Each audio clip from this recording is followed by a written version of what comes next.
Welcome to the Love Clarity Podcast, where you come to heal your relationship trauma and learn to love deeply without losing yourself. Hello and welcome to the Love Clarity Podcast. Today we have an exciting guest that I want to introduce to you, Maureen Kritzer-Lange. Maureen is a distinguished psychoanalyst. She's an author, a speaker with over 25 years of private practice dedicated to helping women reclaim their lives. I love such a specific specialty that she has. Her expertise span eating disorders, body image, self-esteem, and life transitions with a mission to free women from shame and empower them to reach their full potential. She earned her BS from Syracuse University, Newhouse School, and the School of Human Development, and her master's in social work is from NYU and advanced certification in psychoanalysis from the Center for Psychotherapy and Psychoanalysis of New Jersey, where she also teaches. Additionally, Maureen holds a certificate in eating disorders, compulsions, and addictions from the William Alanson White Institute. Maureen is the founder of the Don't Trust the Mirror movement. She hosts the acclaimed podcast, My Secret Life with an Eating Disorder. And she's the author of the forthcoming book of the same title. Very exciting, Maureen. I just love what you do. I personally don't know a woman who hasn't gone through some type of an eating disorder, and I feel like we're always working with this. So I'm so happy that you're in this world doing this type of work. And I love that you're so precise and letting us know who your people are so we can find you right away. Welcome to our show. Welcome to this conversation. How are you? Yes. Thank you. I'm really excited to be here talking with you. So Maureen, when I listen to you speak, and I've heard you a few times, you often say you don't trust the mirror, trust yourself. What was the exact moment when you realized that the mirror had been lying to you? That is an excellent question.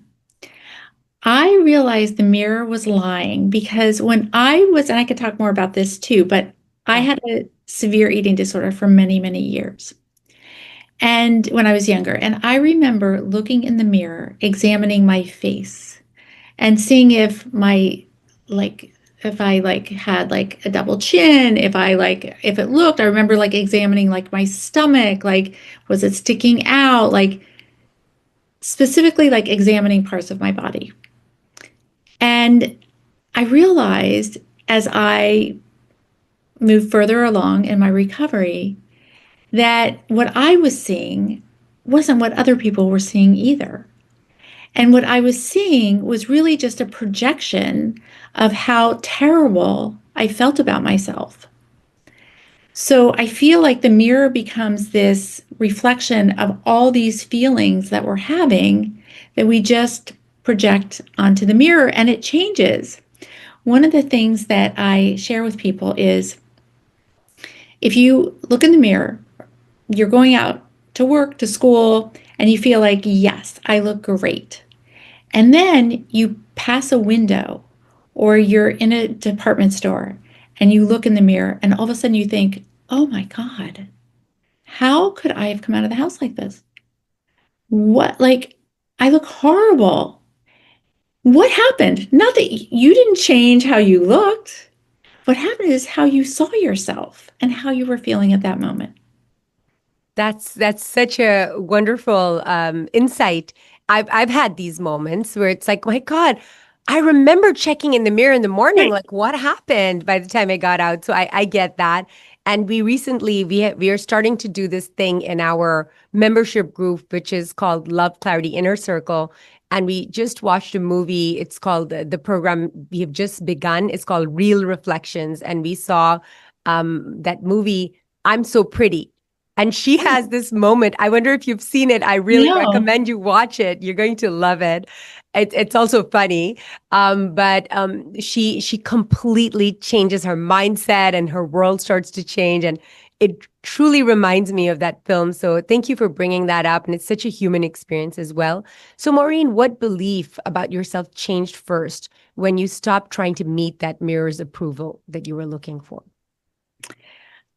I think what happened is I went from a place of just feeling critical, negative of myself, feeling like I wasn't doing anything well, like everything was a struggle, to really, because of my treatment, my therapy and my work in therapy, is I began to focus more on how I was actually feeling and developing a sense of how I was expressing my feelings and just being more in touch with them when I really hadn't before.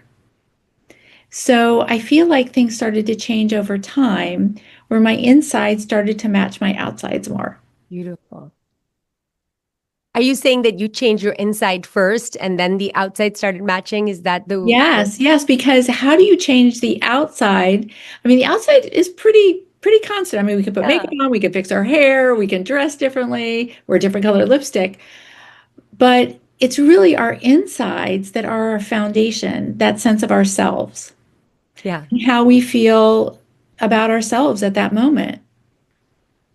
So if anybody's done what you've done, which is that you worked on the inside and then whatever was the inside started to be reflected in the mirror, uh, anybody who's done that has first done the other thing where they tried to change the outside. I know I've done it to make the inside feel good. What was the difference? I think even as you're mentioning that now, is that when we do the outside, whatever that is, whether it's surgery, cutting our hair, changing our makeup, whatever that might be, it can be very fleeting and it doesn't last. Whereas when we change and shift our insides, and it takes a while, it doesn't happen overnight, and it happens in very small steps. And sometimes it's two steps forward, one step back, and we're challenged again. But I feel like if we start to develop a strong foundation for ourselves, that is lasting. That's very that yeah, and I guess that in my experience the reason you need that to be lasting is because that's where self-trust comes from, because you can trust it. Otherwise, every day I wake up and maybe I ate a lot of salty food last night. Now I'm all bloated. Now if I don't know how to manage that first thought that might come in my mind, like, oh my God, I can't fit these pants. Maybe the pants are too thin, but anyway. And then the barrage of, sentences that are so mean that we wouldn't say them to our worst enemies that start coming, like that is human to have that chatter. But if I'm not able to change it, then it's like I can't trust myself to keep myself safe. So I really so appreciate the work that you do and with the clarity that you do it with. But Maureen, so you've spent decades helping women heal from eating disorders and body image trauma. What do you notice about how those early wounds echo and how we love and are loved later? Well, those early wounds echo because we have taken in all the negative messages about ourselves. And also, when we're not heard when we're young, when there's nobody to listen to us, there's nobody to witness us, there's nobody to support us and nurture us. So we learn as young children, or many of us learn as young children, depending on your early experiences, to really rely on ourselves the best we can. Yeah. And I feel like we can develop certain coping mechanisms and certain coping strategies that serve us when we're younger, but don't necessarily serve us as we get older. Yeah. Hence, developing an eating disorder, drugs, alcohol, self-destructive kinds of behaviors to really help us cope. So it's really going back. And it doesn't mean that you have to relive everything as well, but really trying to understand that and because I work with women, I'll say little girls, right? But it really is the human population. Um, Looking at who was that wounded child in some ways, and what would you say to her now? And even in my podcast, one of the ways I started it is I tell a bit of my story. And then I read a journal entry because writing for me was so important, even from when I was young, as a way of expressing myself. And then the third part of it is speaking as a therapist, what I would have wanted my younger self to know. That's lovely. This is going to be such a wonderful episode to listen to, I can tell. Mhm. And so, when you're meeting someone and their entire identity has been accidentally tied to appearance or approval, where do you begin that unlearning? Well, I think it's challenging their realities in some ways, or the beliefs that they came up with, because we all come up with these different belief systems and these rules. I recently had a conversation with somebody about all the rules that they had come up with about if they eat this, they have to eat that. If somebody says this, then they do that. And I said to them, do you realize all the rules that you've come up with? And they had no idea. So, in some ways, it's making things that are very familiar, something that we've always done, and behaviors. In some ways, it's noticing them and being able to say, like, wait a minute, why do I do that? Why do I say that to myself? And it's again, those little increments. And I think one of the other pieces is just to be able to hold space for somebody is very important, as you know, to be able to listen to them without judgment or criticism, and to be able to talk to them about how do you be kinder to yourself?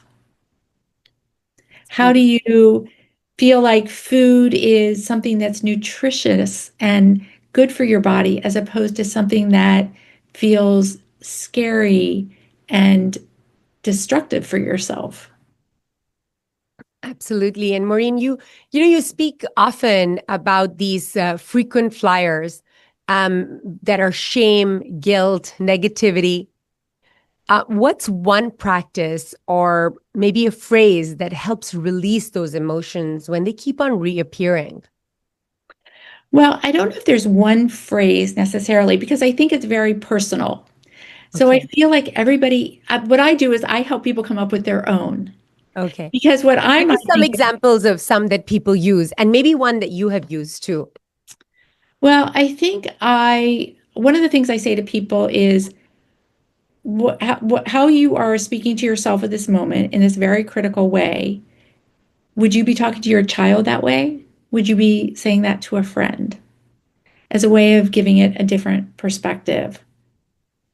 But also talking about that feeling of what is it what is it you need? What is it you really want? And so often I ask people that and they're like, I know what I should do.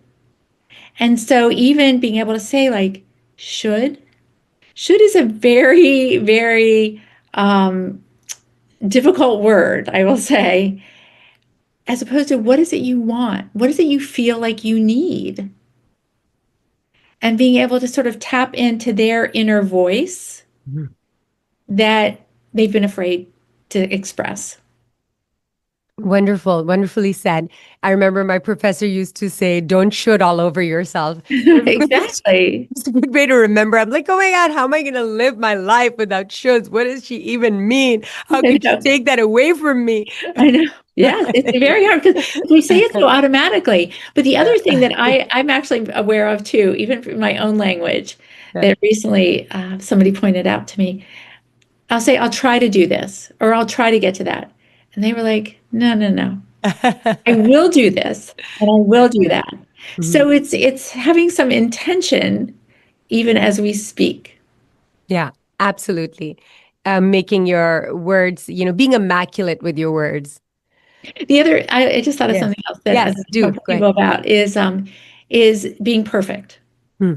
Like, oh, I didn't do that perfectly. I didn't do that well. Yeah. That's okay. That's okay. There is no such thing as perfect, right? Yeah. Yeah. What is perfect? We literally made it up. We made it up. It was another thing we just came up with. And the perfect bar just gets higher and higher. There is no end to that. Yeah. Yeah. And maybe what we are trying for now, as we have been slapped around by the idea of perfectionism, is to be perfectly imperfect. That's the Exactly. only way to use perfect now. Is perfectly imperfect. Yes. And social media certainly can impact people's feelings about themselves in that way also. Yeah. And I have this thing about social media. I've also experienced some of that, myself with social media, but I feel like since I've changed my own inner banter, the social media changes for me as well. And these types of things, whether we talk about chat GPT, AI, or, social media, they just amplify what's inside. And sometimes it's very confronting to realize that, oh my God, what's happening with me is that I'm comparing and I'm feeling bad for myself or sorry for myself or angry or whatever it is. And if we begin to see that as an invitation for more healing, for more openings and more evolution, that becomes also a beautiful path to take on. So yes, social media can do that, and and it also follows what you follow. Yes. The things that And are going to be on your feed are going to be according to what you follow. exactly. And I've realized, and I've said this even when I speak to people, and I've recently done some teaching, Yes. is that the comparison, and I'm not original in saying this, but Yes. comparison is truly the thief of joy. It truly takes away from who we are when we start comparing ourselves. And as social media can get a really bad rap, but I also feel like it can be so positive. There are so many positive messages on social media that it's funny. A friend of mine and I, who we don't get to, don't get to speak to her as often as I would like. So she sends me a message every single morning, a positive message. It's And if she beautiful. doesn't send it to me, I send it to her. And now I've started doing it with my sister. Again, just these little things that can just reset our day. Yeah, these love messages that you guys Yes, are yes, sending, yes. raising up the sum total of the energy, and it's so important for somebody like you who brings light into other people's life to have these moments of light connection. hmm So I talk to people about, like you said, look at your feed. What do you follow? Are there things that are inspiring to follow, that are hopeful, that will lift you up? Yeah, absolutely. Being discerning like that, about which are the friends that you're spending time with, but also which are the people that you're following on the virtual realm as well, the physical and the virtual realm, because that's what's going to be inside you if you keep on watching that type of stuff that's hurting you. And also, sometimes allowing that hurt to heal as well. Not that we are going to shy away from everything that hurts us if we see the hurt and the pain as an invitation for more healing. It just becomes then something of yet another beautification of our soul, of our, as you say, the insides. So, Yes. Maureen, as you were writing your upcoming book, which we're so interested in, and please do come back and talk to us about it. What truth about yourself or your body surprised you the most? That is a really good question. I don't think I've ever been asked that. What is the truth about it? I think part of the truth was that I was just fine the way I was. But I was also this little girl when I started my eating disorder who looked very put together and was smart enough to be out in the world doing things and accomplishing things. But I didn't feel that. So I thought losing weight would be my answer to help me feel prettier, more confident, smarter. And that had nothing to do with it. So I feel like as I've gotten older and done a lot of my work and progressed in my career, it's really this feeling of you're okay just the way you are. Wonderful. This is great.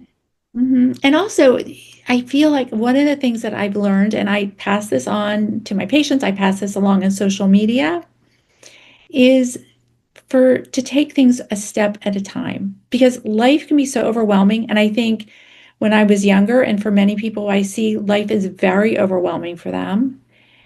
And nobody said to me, which is why I say to other people, just take things a step at a time, a moment at a time, and a breath at a time, because that's all we have. That's the only reality, the present moment. Mhm. Beautiful. And so, Maureen, in the love clarity method, in the love clarity mindset that we teach over here on this podcast, we keep asking ourselves to pause and to check in that where am I loving from? Which place is it that I'm in that I'm loving from? If you translated that into body image or self-esteem, what would your version to that question be? Where do you love from? Yeah. As in, it's not about what you're doing in love that matters. It's about where you are loving from. Are you loving from a place of pain, from a place of fear and compensation? Or are you loving from a place of expansion, lightness, regard, and honor for yourself? So, and what do you think? How does that translate into the language of body image and self esteem? Again, I think it's a very, very personal for everybody in that way. But what I always say is listen to your heart. What is your heart saying? Mhm. Which is so different than what our head says. And listen to your body in terms of what is it telling you it wants or it needs.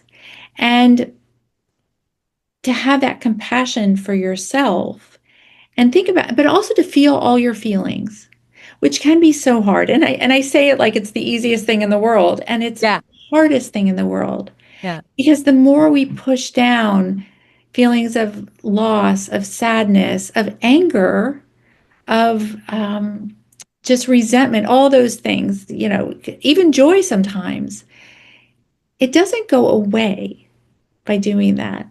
It just kind of gets pushed to the back of the room and back into a closet somewhere, but it's still there and will resurface.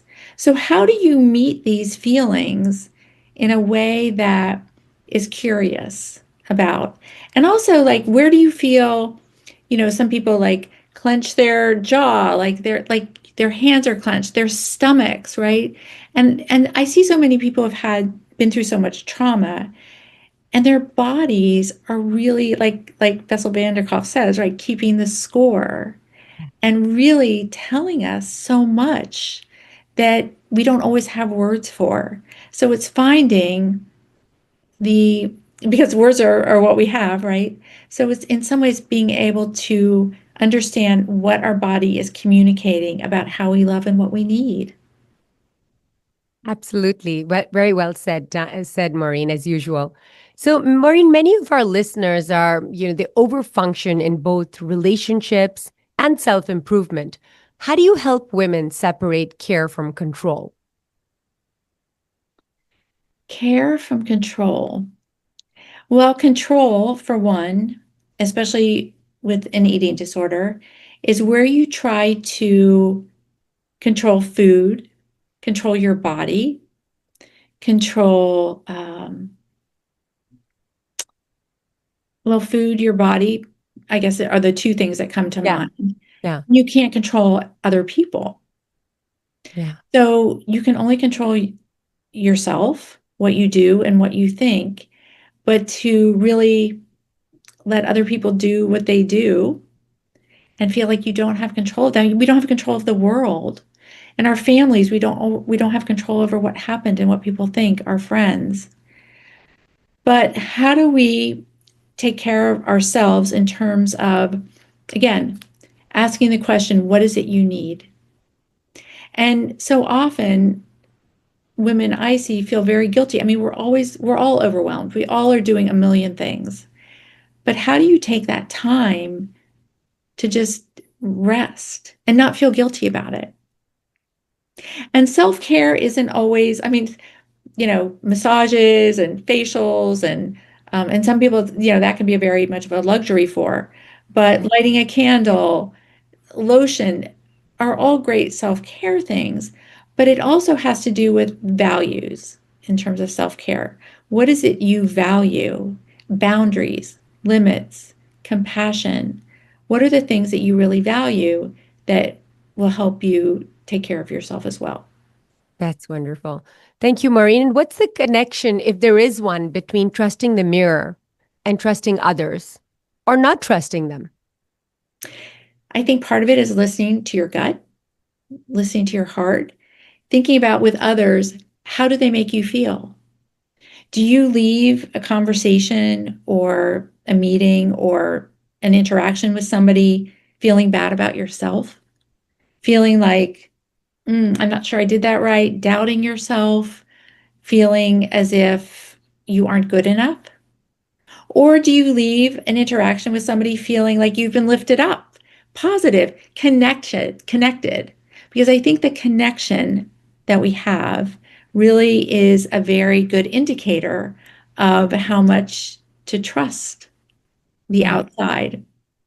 And And early on, you were speaking about, trusting your heart, listening to your heart, and then listening to your gut. And these are really, I get it. I understand what you're saying. But many times when you say that, people are hearing messages that are very negative messages from the parts of you that are still in pain. And it's hard sometimes for people to recognize which part is coming from their small self, the ego self, the hurt and the bruised self, rather than the one that is coming up from. So they can't tell whether it's their gut or their heart, because sometimes the emotions get commingled in the wisdom of the heart. So what direction do you give?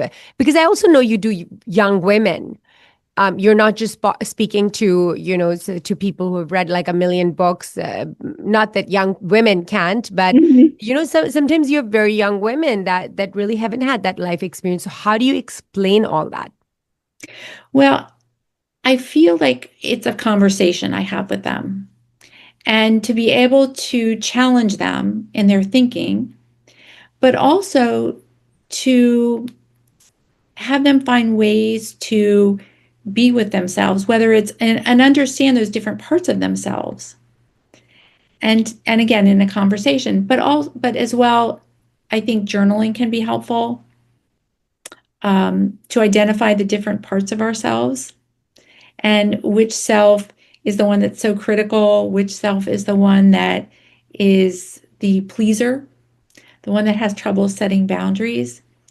And but I really do believe, and it can be all covered up in all sorts of negative things, but we all have an inner knowing. And it's just we don't listen to it so often. And it gets so often it's overpowered by so many negative things.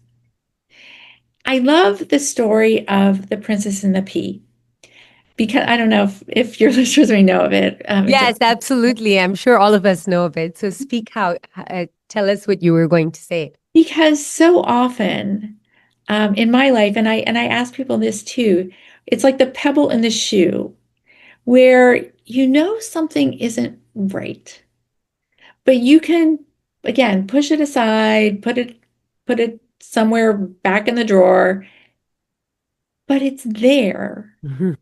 and it continues to just sort of whisper to you that something's off. Something's off. A lot of times we don't know what it is. We're too scared to look at it. We're too scared to change.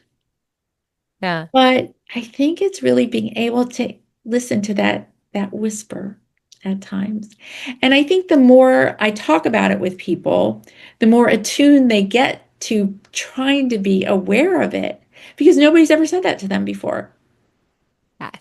Yes. I actually didn't know that the story of the Princess and the Pea was that. I heard it as a little girl. I don't think I've thought about it since, but I No, guess if that's what it's about. I didn't realize that well, makes it's sense. that pea, like under all those mattresses Yeah. that were uncut, she felt. Yes. And so often in my personal life, I was like, something doesn't feel right, but I'm too busy, got too much going on. It's not that big a deal. But then it grows and the irritation gets stronger and stronger. Wonderful. So let's get on a lighter note. And now I'm going to ask you these quick one questions. So tell me, Maureen, are you a morning or an evening person? Well, I've always been an evening person, but I've learned to become more of a morning person because I love the morning and I love the quiet of the morning and I love the quiet of the night. So sometimes it doesn't leave me with a lot of sleep, Yeah. but I love those beginnings and those endings of the day. I So love it. I love it. And so, what about a word that brings you back to peace fast? Grace, to give myself grace. Gorgeous. A boundary you're proud of right now. A boundary I am proud of. I feel like it's boundaries about what I choose to do in my life and the people that I want to spend it with. I've learned to set better boundaries with that and listen to my inner voice That's great. and to And the say last, no when I don't want to do something. that's so beautiful. We've wasted so much life not doing that. Okay, Maureen, last time you felt truly free in your body. Dancing. Gorgeous. Yes. Yes to dancing. I love Okay. dancing. I haven't done it enough recently, but it's a very freeing. Well, we better get out there, you and me, Maureen, then. Yes. So, okay, Maureen, one deep one before we wrap up. What's one simple 7-day mirror reset, a daily micro practice that helps someone move from self-criticism to self-trust? To think about something that you truly love about yourself. It can be the littlest thing. It could be your eyes. It could be the color of your hair. It could be it could be that smile on your face. But think about in the morning something you can say to yourself also that is positive when you look in the mirror. That's beautiful. Okay, Maureen. And then one final thought. If you could whisper one sentence to the woman still staring at the mirror for approval, what would it be? One sentence. Give yourself grace. Gorgeous. That was your favorite word as well. Mhm. Grace is a beautiful word because it's the extra. It's the one that you weren't gonna get. How do you think about grace? What is that for you? How do you describe grace? Grace is being forgiving. Grace is giving yourself the room to not to be imperfect. Yes. Grace is just being human. To give yourself grace to be human. It's beautiful. Okay. So Maureen, thank you for reminding us that how we see ourselves is the first love story we ever live. And for listeners who want to go deeper, I want you to tell us how to follow you, where your podcast lives, and whatever you want us to know about you, your upcoming book. Thank you very much. My podcast, My Secret Life with an Eating Disorder, you can find it on iHeartRadio, Spotify, other podcast channels that you listen to. My website is called Don't Trust the Mirror. On Instagram, I'm Queen of Self-Esteem. And you can find me on, I have a professional Facebook page, Instagram, LinkedIn, and I also have a YouTube channel. And my book, to listen for more information about my book, that will be upcoming in the beginning of the year, on my podcast, on my social media, and I'm very happy to speak to audiences about my journey, about my book, about helping women find their voice, feeling better about themselves as well. Yes, and if somebody wants to, take your services on, would it be a good thing to email you? Yes, you can email me at maureen@don'ttrustthemirror.com. Okay, wonderful. Thank you, Maureen. Thank you for spending time with us, for giving us your beautiful insight and everything that you bring with you and your experience. Thank you so much for having me as your guest.